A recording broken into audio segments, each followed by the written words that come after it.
Hmm. Something's amiss here. There's something wrong with this crybaby, and I'm not sure what it is. Well, actually, if you look here, there's a big freaking thing right in the center that's missing. That's called the inductor. Let me put this thing down for a moment. And welcome you back to yet another episode of Stupid Metal Tricks with your host Pink Jimmy. Well, I was messing around with a Wawa last night. One of my old crybabies. Something I probably shouldn't even have molested because it was like an older one, but I don't really care because it's like eventually I'm gonna die and I just won't give any fucks at all. All right. But anyways, I recently had salvaged a whole bunch of inductors out of an old Thomas organ. Well, I mean, recently, like years ago, I pulled a bunch of circuit boards out that looked like they might have parts that were worth keeping, which was cool because I got like a bunch of good transistors, silicon ones for fuzz fixes. Yeah, but I got these inductors and I figured, okay, well, I want to try them. So, what's the best way to try an inductor? Well, any DIY guy is going to tell you sockets. Well, obviously, most inductor leads won't fit in a socket. So, what you want to use, as I did here, I'm going to disconnect the battery so I don't break the damn thing before I get a chance to show you. What I ended up using here, if you look close, that's actually a stack of two different 8-pin dual inline package IC sockets. The bottom one is one of them cheaper ones with like the flea clip kind of things that, you know what I'm talking about. You've got either machine sockets with round holes or you got these like kind of flat springy things that hold things in. Well, the bottom socket's the flat springy ones. And what I did was to match the holes for the inductor, I used the upper right one, which would be number 6 going, counterclockwise around the chip, and number 3. And the other ones I bent flat so that they would sit on top of the circuit board here when I soldered it in. Because I figured out I could stuff an inductor in there. And because of the flea clip thing, it would actually fit and kind of work. So, anyways, I was dicking around with this bag of inductors, trying different ones of different, different micro henries or whatever it is that they call them. I don't know shit about inductors. I don't pretend to. I don't really care to be a wah wah. Just makes my guitar hurt my ears most of the time. But anyways, I was messing around with different inductors, and one of them just sounded freaking incredible. It was made by Motorola. It was marked with a number 52. And if I remember correctly, it was reading about 1800 millihenry or something like that. Actually, it's up here. As you can see, I transplanted it. And anyways, so you got this socket here, and what I did to make my life easier was I took a machine, like a 8-pin machine hole socket, which is just better quality, I think. And I stuffed a couple of wires in there and soldered them in to pins 3 and 6 so that I could plug them in to pins 3 and 6 on the ones underneath. Woo, rocket science, right? Yeah. Uh, and I took the wire up here, and what I did was I took the original Crybaby switch. I didn't true bypass this. I never do. I don't really care about it. Oh wow, a little tone suck. With all the pedals that I run, I don't worry about a little tone suck because I have so much fucking fuzz going most of the time that a little tone suck can actually sound good. All right. But anyways, what I did was there's 3 wires that are on these particular kind of crybabies. There's a green wire that goes over here. Yeah, right there. Then you got a purple wire and a blue wire. Maybe it's brown. It's hard to tell. Just dim dungeon lights. Um, well, at least for me, anyways, being pretty much freaking blind as a bat. Anyways, what you do is you disconnect the green wire and terminate it with something so it won't short. Shrink wrap, piece of tape, I don't care what you use, just make sure it don't short, because that's connected kind of to your input jack too, I think. And if it hits against something, it's going to cause problems, and you're going to be like scratching your head going, oh shit, man, my rig's down, what do I do now? Oh, I'm on stage, nothing fucking works. Oh. Welcome to the wonderful world of do-it-yourself guitar electronics. Anyways, what you do is you disconnect the green wire, terminate it with something to keep it insulated, and then take the purple or brown and blue wires and tie them together. And then that makes it so that the wah-wah is always on. All right. Why the hell would anybody want a wah-wah always on? Well, because if you take that inductor that you're trying out, or the inductor that you prefer, and you move it up here, and you tie one side to the switch where either the blue or purple wire was, doesn't really matter because you just shorten it together. And then you take the other side of the inductor and hook it to one of them wires going down to this jack that you built up with a couple of, dual inline package sockets. And then you take the other end of the switch and you take it back to that socket.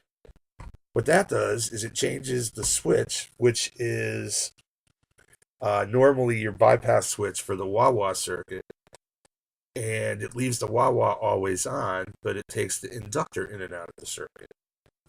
Well, when you take the inductor out of the circuit, what you get left behind is like a quasi-functional volume pedal.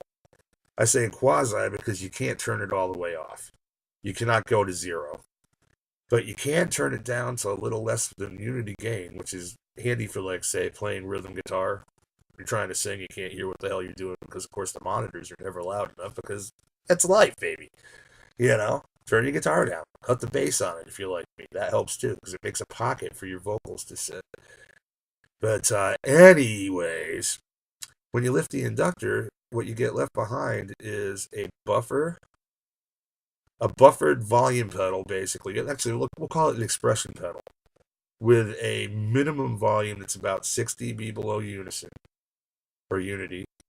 And when you put the toe down all the way, you get a boost and a little bit more sparkle to your sound because it's buffered. Duh. All right? But, and I'm sure this can be exploited because I haven't even modified the board. The board is completely stock other than, taking out the inductor and putting in that little jack thing. But you could give it more gain, so you could make it louder if you wanted to, or you could probably fuck with the tone some. But the key here is when you lift the inductor out of the circuit, it turns it from a Crybaby wah-wah pedal to a Crybaby expression boost pedal. Let's put a battery in this motherfucker. Oh, did I mention I swear a lot? Yeah, when I was in high school, I was one of the cool kids that went to the high school, not one of like the, nerdy kids that went to the tech school. Basically, because we couldn't afford to send me to the tech school. Oh, they had an after-school program there for electronics that was taught by Mr. Kaminsky, Wyndham Regional Vocational Technical School. I don't know what the hell ever happened to Mr. Kaminsky. We called him Mr. K. He called us all fucking peckerheads. This guy could swear, boy. I'll tell you what, he could swear more than anybody else I ever met in my entire fucking life, including myself. And, anyways, I didn't make it very long in there because it was just, it conflicted with my hippie rock and roll guitar player lifestyle, having to spend my after school hours learning about stuff that involved a lot of math. Now, I went to Wyndham Public Schools, so of course I don't know no math. But anyways, Mr. Kaminsky taught me to swear, taught me how to check transistors, taught me how to blow shit up. Anyways, we're going to plug this in so you can see what it does, or hear what it does. I'm going to just strum the guitar and rock the pedal because there's no way I can put this on the floor and have you be able to see anything that's going on with this shitty webcam and my shitty laptop. So, I'll put this down here, turn the guitar up.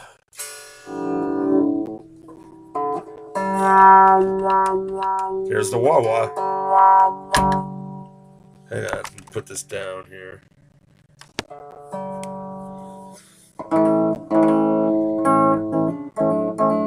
Let's heel back. It's a little bit darker.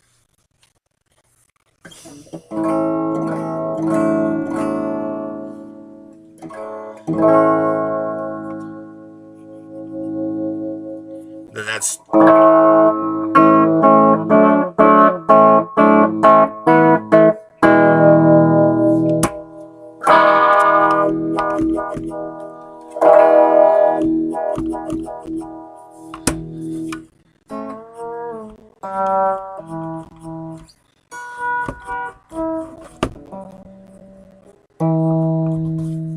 got the cord stuck in it.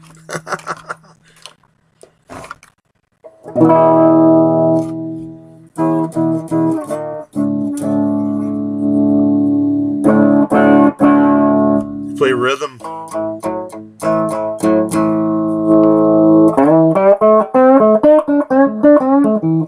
Play lead.